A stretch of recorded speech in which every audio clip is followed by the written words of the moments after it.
Hey guys, King Reviews here, and today I'm going to do a unboxing and comparison of the Apple wired keyboard against the wireless keyboard. So I got this today and I lost my unboxing knife, so I'm going to use this Apple remote. So let's get into it. I bought this off eBay for about £30, which is about £15 under the retail price. So I thought I'd get it so then I can use my wireless one for other things that aren't on the Mac, so like my iPad, iPhone, stuff like that. And so I got it out of the packaging now, and I'm not too sure if this has got the Lion keys or what else it's got, so I'll find out when I get into it. So Apple remote again. Not working with this. Try a USB stick.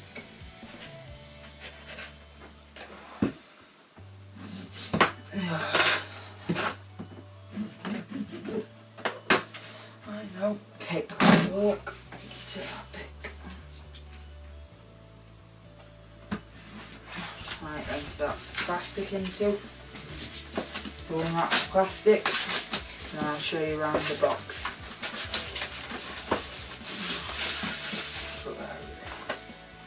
So on the front, there's a picture of the keyboard right there. That's a picture of the keyboard, just it round for you. So a picture of the keyboard. Other side of the keyboard, as you can see, it's got the USB thing.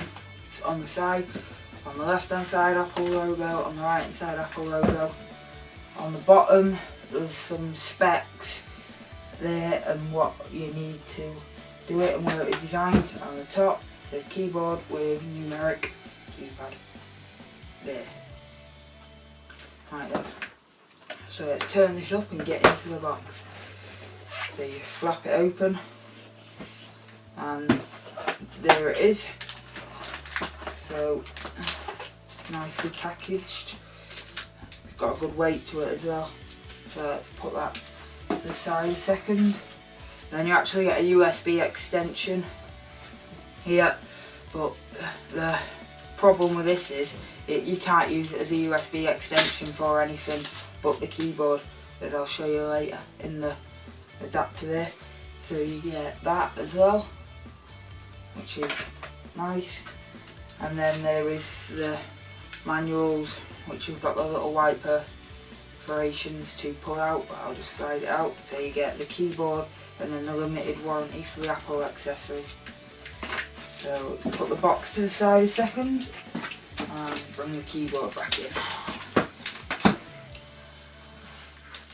Right then, so on the bottom it says use software update to install the latest keyboard software. So the drivers on it if it hasn't already got them on.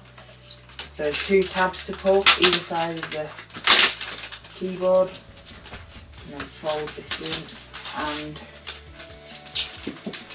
slide it out. And then put that to the side as well. So here we have the keyboard itself. It actually feels a lot nicer than the wireless one. And then there's the key, the USB 2.0 thing. So what I'm going to do, I'll probably put some separate pictures in.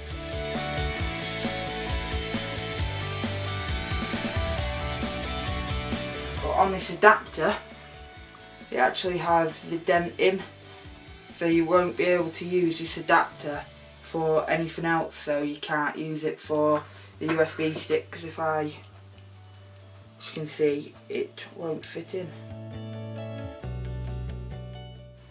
Whereas this will slide straight in like that. So it's just Apple's little way of not letting you use their USB extensions for anything else. So anyway guys, the cable, I'd say it's about 1 metre long and then another metre on that. So I mean, if you've got an iMac, it'll easily hook in and you'll have plenty of leeway to pull it back a bit and everything. So going on to the keyboard, I'll bring out my wireless keyboard over here, put these to the side, And here I've got the wireless keyboard, and as you can see, it's virtually the same footprint as the keyboard without the numeric pad there, but the buttons are actually shrunken down, so the control, and it hasn't actually got another, this hasn't got another FN on it and everything. So the numbers here are also much better, because these are really small over here and these are much bigger. But so you can type over here, and if you're ever typing your numbers, so you can go like that and then straight into it. And it also has a delete key, and then I don't know what these two keys do here, and then the FN keys here, and there's 7 F keys, which don't really have anything to help you with. So the other problem, it doesn't actually sit flush with the Magic Trackpad as this one does. If I can demonstrate like so. So unfortunately it doesn't fit as flush with the Magic Trackpad. It is actually slightly off, but oh well. So put that aside. So there is the 2 USB here. One sec, my monitor's not working because I've actually got my iPad on the top of a shelf, and I am here playing it to my TV to use it as a monitor, as you can see there. So there's a USB 2.0 there, and on the other side there is another USB 2.0. And this is good for, so you can be typing away, and instead of, if you've got an iMac, instead of messing about putting it around the back, you can simply just go and slide it in, which it doesn't seem to actually slide in. So you can just slide in a USB key, or you could have a 4-port hub or something hanging off of it.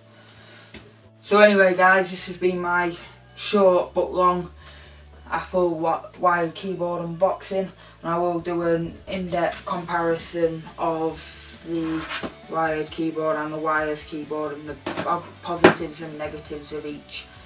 So other than that guys, thanks for watching, and I'll see you in the next video. Bye.